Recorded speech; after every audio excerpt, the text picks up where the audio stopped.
Hi ladies, how are you? Nice to see you. We're continuing with our Jewish home, and tonight I'd like to continue and talk about discipline and our either personal example or a role model for our children, okay? Positive role model for our children. So let's start with a story. Many years ago, they caught a robber. It is someone that used to steal from houses of people. For many years, he had this profession. He steals, he robs people's houses, and he bothers them very much. People are afraid. They don't know already what to do. Nobody catches him. He's so professional. He's so good with what is he doing.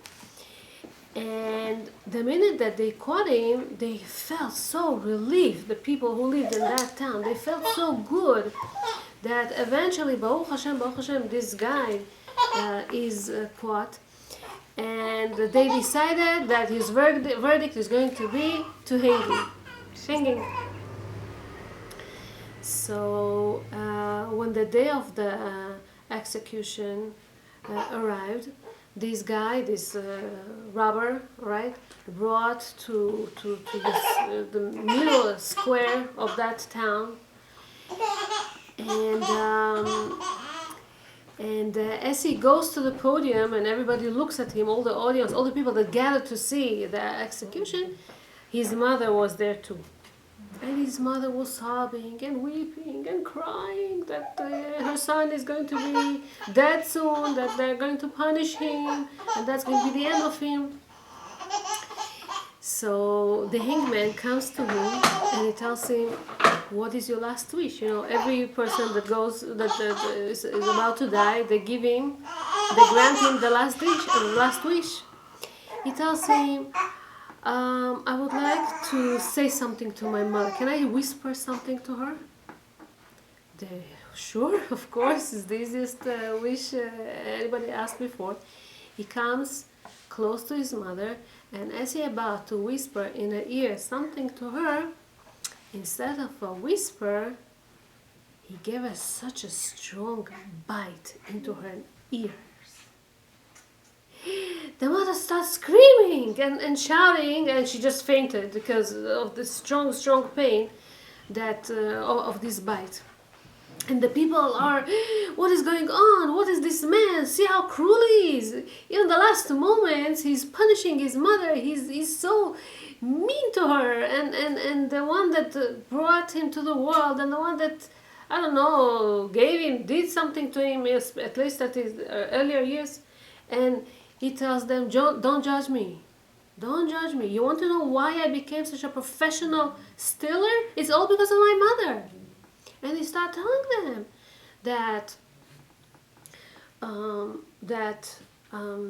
from young age he was raised in a very poor family, and his mother could not provide much.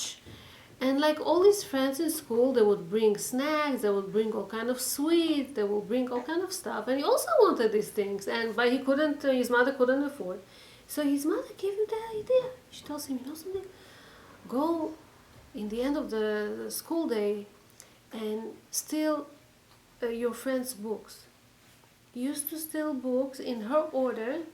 She used to go and sell these books and make money, and this is the money she gave to her son, so that he would have sweets and snacks and whatever. He says, "Why? He finishes there. I became, better and better every day. I used to go to the store and sneak out and learn all kind of techniques, how to do these things. And slowly, this is how and my mother always praised me for that, for how smart I was, how quick I was, how, I became expert in this. And it's all because of her."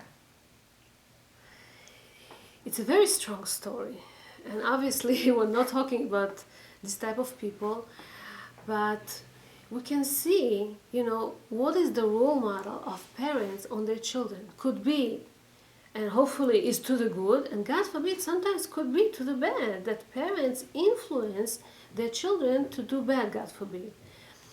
Okay, not always is going to be with stealing and robbing and killing and cheating, but it could be all kind of examples that during the day we do, and we don't pay attention, that we teach them wrong habits, wrong kind of behavior.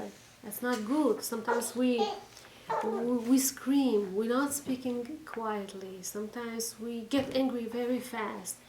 Sometimes it could be that the mother is not so modest at home, not so tzanua, and you kids see that, and so this is something that we have to learn. The basis to children's education, okay, is first the educator should educate himself first. Which kind of example he gives to his children. That's basically what we're talking about. In the Talmud it says that kids, they usually speak outside the house, in the market, in the streets, whatever they listen, whatever they hear at home, the type of language that they hear at home. God forbid, if people calling names at home, if people curse, if people... These things that they heard at home, this is what they take outside, and so this is something that we have to be careful in.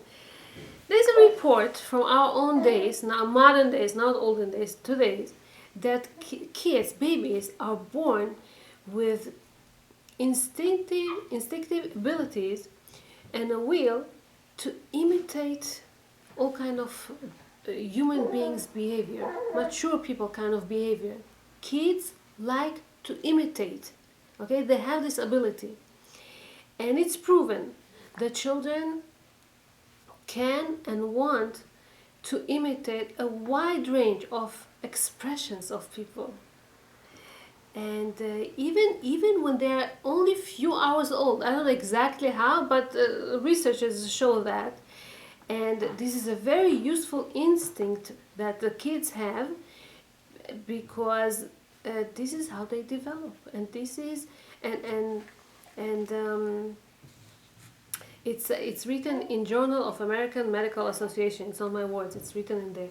The problem is that the kids, as they like to imitate, they don't know to differentiate. They don't know to decide which behavior is a good behavior that they should adopt, and which behavior is a bad behavior that they should, be far away from.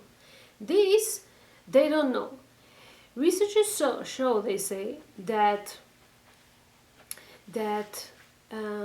the chance of a child that one of his parents, for example, smokes, okay, his chance is double as he grows up to smoke too. If two of the parents smoke, so times 4, okay, and it could be with smoking, it could be with alcohol, it could be with drugs or other stuff, it could be with, let's say, if the child sees the parent exercise a lot, so he would adopt this kind of, if he sees that you eat healthy at home, if you see, right, all kind of habits, not necessarily drugs and alcohol and stuff.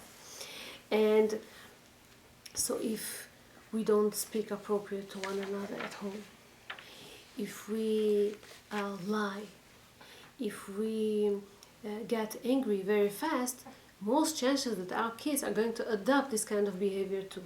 Okay? So our parents, they have to learn that they have to be a positive role model to their children. Okay, let's give an example.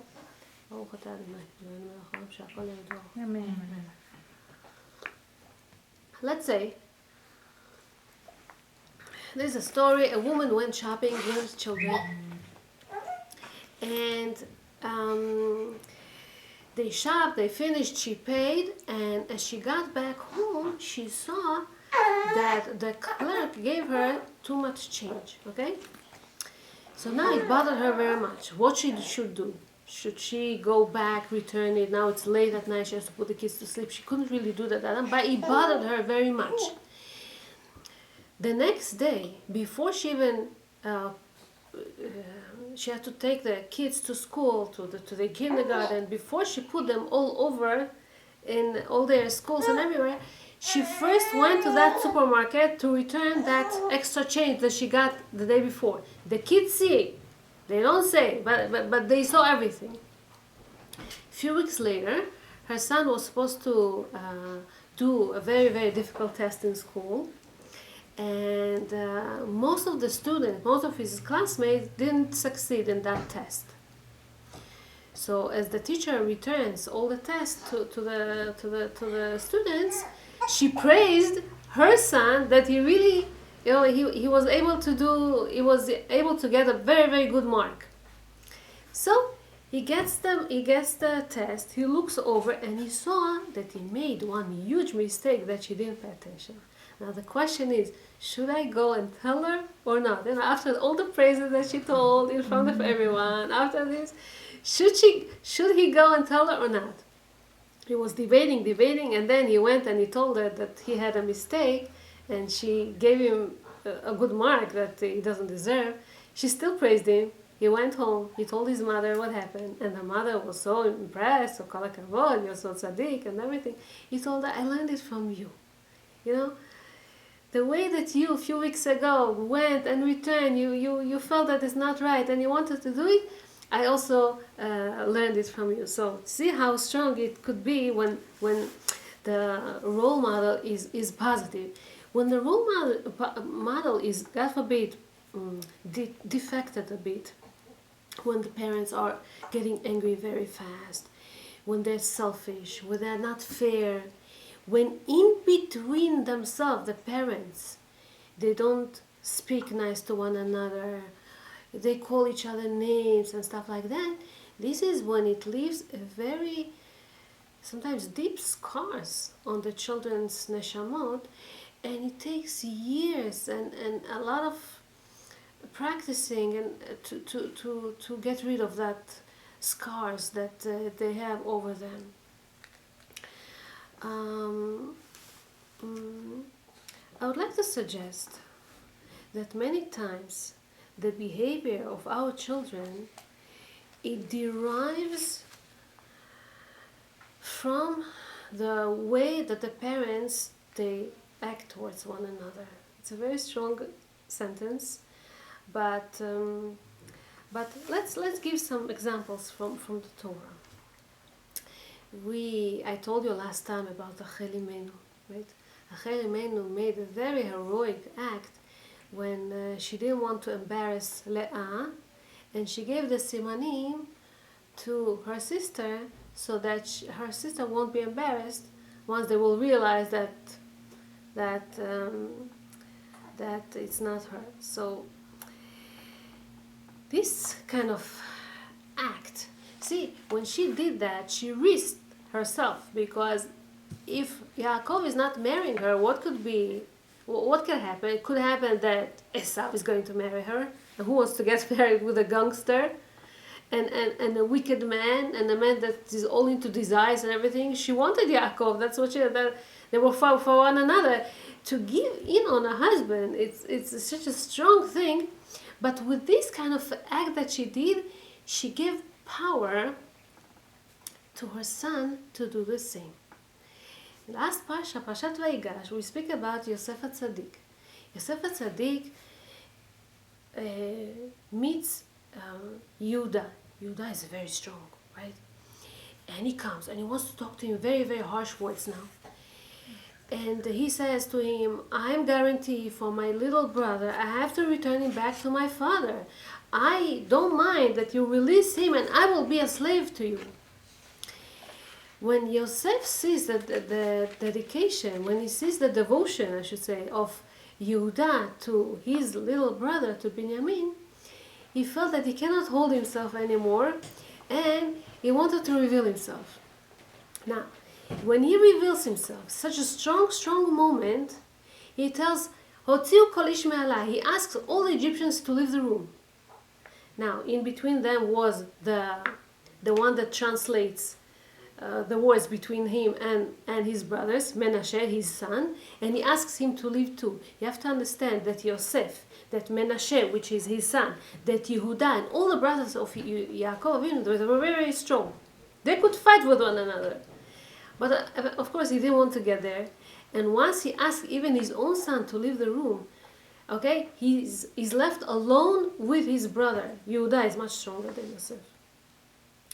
He puts himself, Yosef, in such a danger now because he could kill him. There's nobody there now. Why? Not to embarrass his brothers as he reveals himself in front of the Egyptians. So he asks everybody to leave. Again, if God forbid, Yehuda is going to kill him, you know what can happen? Nobody would know that he was Yosef even.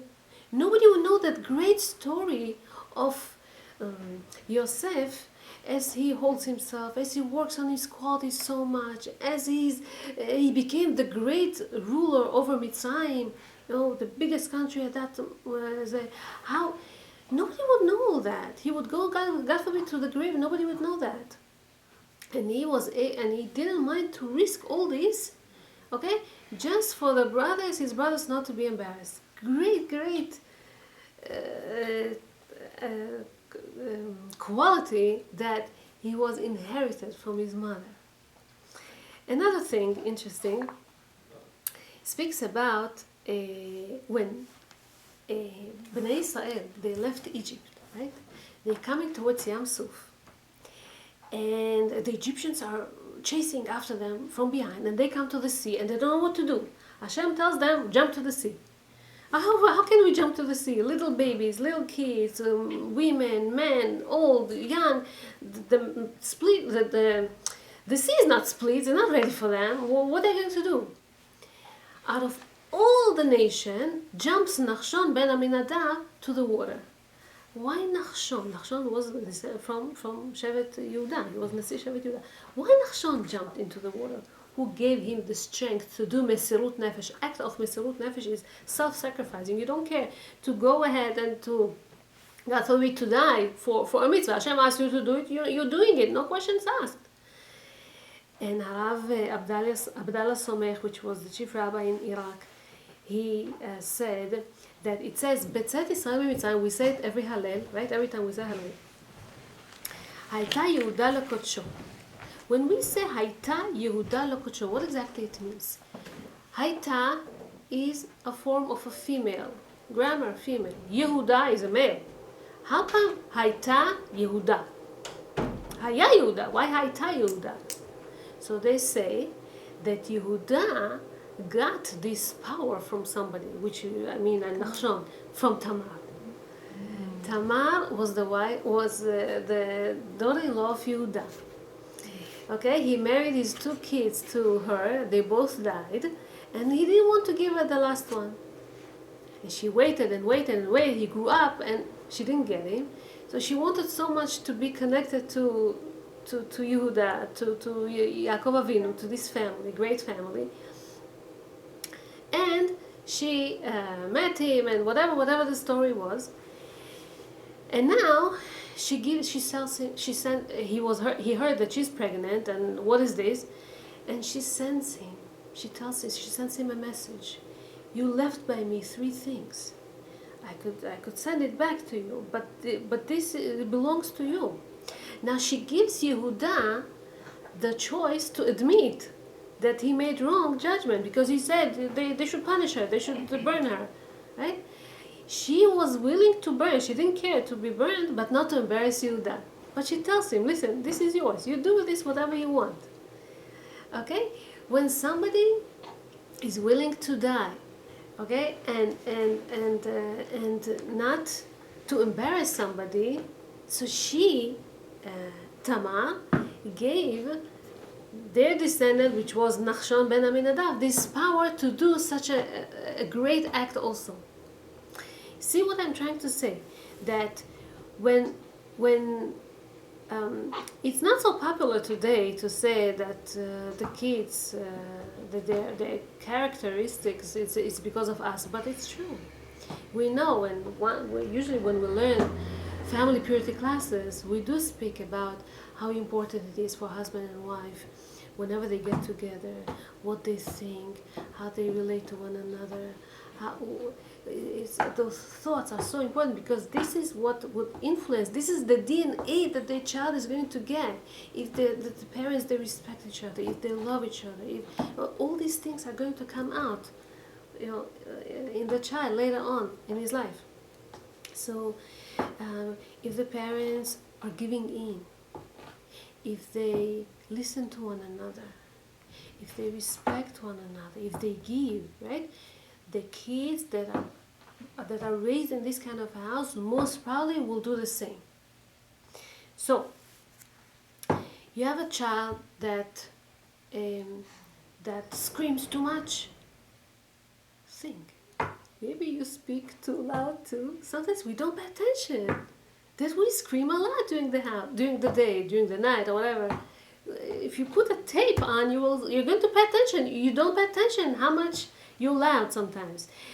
Your daughter not always walk tzanua, or you always have issues with tzniut in the house.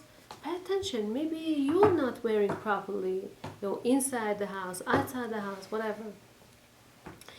If the child, God forbid, cheats or lies, pay attention how you behave. Many times, and it's so common, you get a phone call, you don't want to answer this phone call, and you tell your daughter, tell her that I'm not home. I was about to do this today, and I hold myself. I'm like, okay, let me. So this is something that the child sees again and again and again, and they learn. It's not such a big deal to lie, and it starts with these things, and it continues on. If, let's say, your boy, your son, is not, I don't know, praying in minyan, let's say, and it bothers you, he's not going always to minyanim. See, maybe in the house, maybe his older brother, maybe his father, maybe he's not always makpid to pray in minyan. Maybe he's not doing this happily. Maybe you're not praying happily. Maybe there's not so much achamai from that he sees from you that he can adapt it to himself. The child, your daughter is too rude to you. She calling you names, God forbid. Maybe you're not so careful. Maybe she adapts. Sometimes it's friends. Sometimes it's bad influence from the outside of the house. It could be, of course. But you sit and make your own homework and find out. Be true with yourself and find out. Your daughter is not responsible. And it bothers you. Why she's not responsible? Think.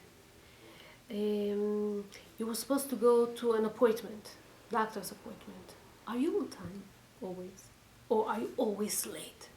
You're supposed to come to a shiur. Are you on time? Are you always this type of person that always...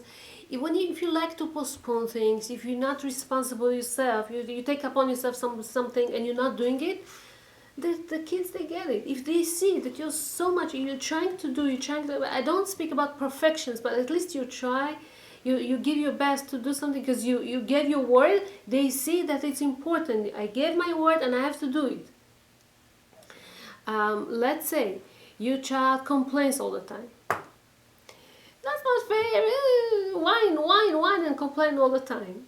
I don't know, maybe not to your children, but maybe next to your husband you do the same. These are things that we... What if you have one child out of all that will complain? Okay. Again, I'm saying that could be that he learns it from outside. It doesn't have to be, but everyone should sit and talk and think about herself. What can she change herself? How can she give a good role model to her son or to her daughter to prevent this kind of behaviors? Your son is stubborn. Everything that he wants, he insists that maybe you don't give in to your husband so fast or easy. Everything is again power struggles and this and that. Sometimes it could also be the strong personality too, right? Yeah, of course. It could be all kind of reasons. Not this. God forbid. I'm not trying to blame the parents, only the parents. I'm just saying, could be yes, a lot of factors. But you, from your own side, you're going to try to see what you could change. What you could talk about these things, give them ideas, give them stories, and then once you talk about this, they may tell you, oh, but the other day we saw that You made a mistake, or if they're rude, they will tell it sometimes, and they check you all the time. Constantly they check you, they judge you, they look at you, especially when they, in their teenage years. It's not that easy. When she disrespects you, she says all kind of stuff. Maybe you are not so careful with your mother or with your mother-in-law. When when you tell her that she's not backing up you're not backing you up. Maybe there is a truth in this complaint. Maybe you're not backing your husband all the time up whenever he needs there. Well, maybe you're not in his side all the time. He's judging. You tell him it's your fault. You're wrong. I know. So, see, in Tfilat Shmona Esrei, whenever we pray every day, in the end, okay, we go 3 steps back and we say, Oseh Shalom b'mromav, the Hashem that makes peace in heaven. Hu berachamav yaseh shalom aleinu, who with his mercy, who is going to make peace between us, v'al kol amo Yisrael v'yimru amen. Okay? In order to make peace. Peace means to give in, to yield, to compromise, okay, to make peace. In order to make peace, you have to go back. You have to withdraw. You have to retreat. You have to submit yourself. Because otherwise it's not going to work out. And we speak about giving in. It's not so popular to speak about giving in nowadays because, how it's going to be working together with today modern values where woman needs to work on her career, okay? Or she has to she has to get all kind of accomplishments, and she has to get another degree and another thing and another, and so many times it's the couple, both of them, that has to work not only in one job, in 2 jobs, and sometimes even more, because the modern day you have to it's so expensive, and the more that you work, sometimes the more it's not enough. And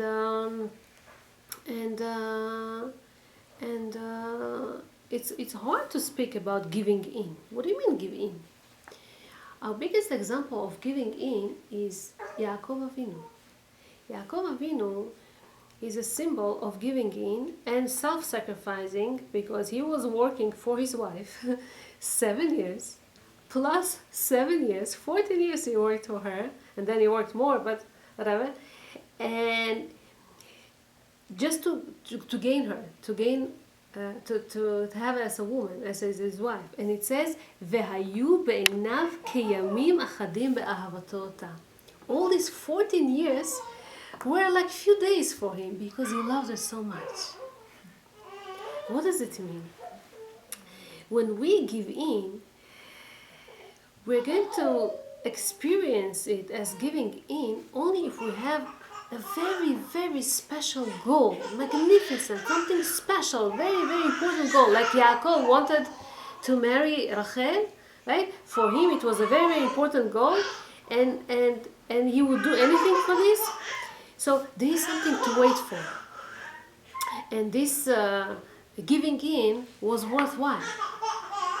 So this long wait, it's not like a hardship, it's not like such a, because the anticipation, the waiting, the getting this something great after all this wait, okay, made it like few days.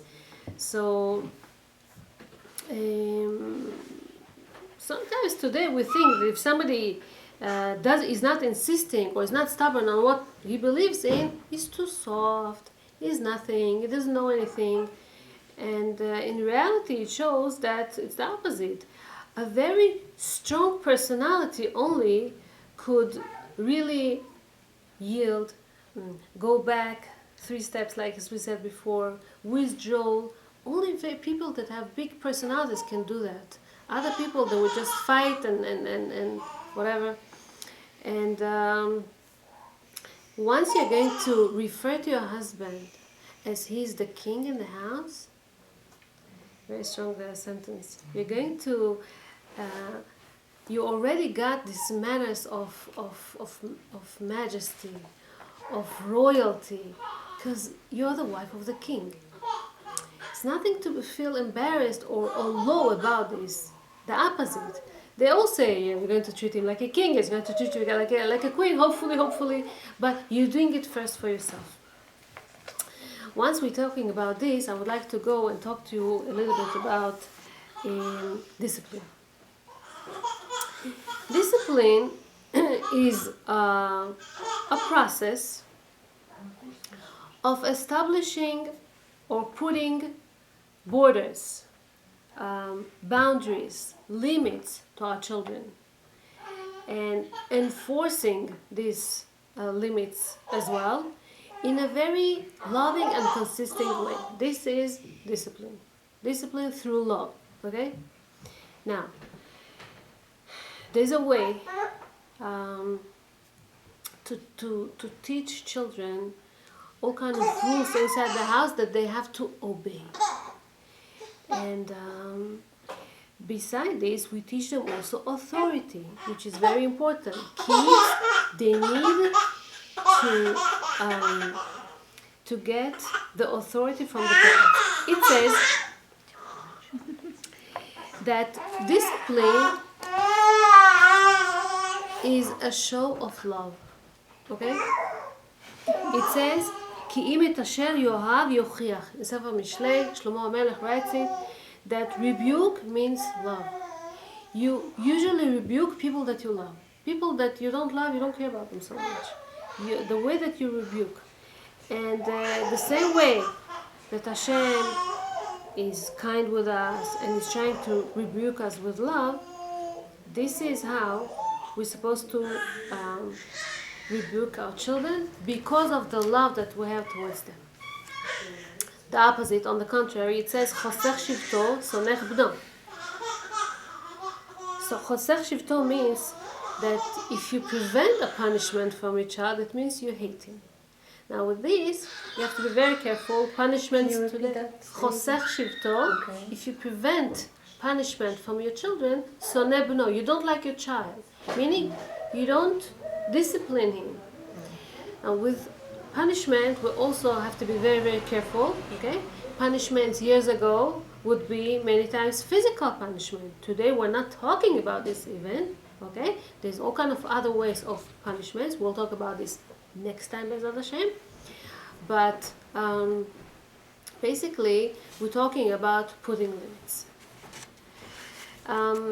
In order for to be effective with discipline, we have to take charge. And parents have to be the ultimate authority that take the final decision in the end. This is no doubt. This is no questions about this. Of course, we can allow our children to express their feelings, to express their wishes, to have thoughts and stuff like that. But the parents are the ones that are going to make a decision in the end. Okay? Kids, they don't like when their children, when their parents are indecisive. They're not sure. They don't know. We'll see. I'll find out. I'll let you know. I'm not sure. Let's see what your friend is doing. What is the other one doing? And they don't want to take control on all kind of things in the house. It looks like they want to decide. It looks like they are stubborn today. It looks like they have their own personality and they're very strong and they want. But usually they don't want to do it because they know that the parents, they have more experience than them, and they want us to guide them. They want us to protect them. Now the question is how we do it in the right way. In every relationship with the children, it must be based on love. This is how kids would like to listen to us, to satisfy our wills, and you have to invest in this kind of relationship with the children. It's good to ask already from young age the kids what is discipline, so that they will learn to accept from us, to accept the authority and to obey. Okay, and therefore, according to one rabbi, I read Rabbi Yaakovzon, he says when you order your children to do something, he says an order is an order. It's not asking, it's an order. It's not expressing a wish, it's an order. Let's say you want your daughter or your son to pass you the salt. Okay, you don't say, please, can you please pass me the salt? Or I wish you would pass me the salt. You don't say these things. You ask him, Yossi, Rachel, Moshe, whatever, pass the salt, please. Okay, so you just say. You don't ask from them something that they would not 100% or 90% they would not do. Don't put them into this trap. And after he fulfilled a wish of yours, okay, to praise him for that, to give a compliment, for the listening, for not necessarily for the obeying. That's what they say. He says, I'm happy that you listened to your mother, okay? Not that you passed the salt, that you listened to your mother. And speak with them nicely, not in screams, because they will ignore screams. If you're angry, calm down yourself first. They see everything. They have strong antenna. Don't embarrass them with all kind of rebukes in front of people, in front of all the other friends or people in the shul, or all the brothers even. Because and even when you're alone, you have to be careful with rebuking. Tell your child, I love you too much to let you, I don't know, swim yourself in the swimming pool, or go till late night with your friends, or do all kind of stuff. So, authority. How do we do it in the right way? For example, it's not right to do it this way. A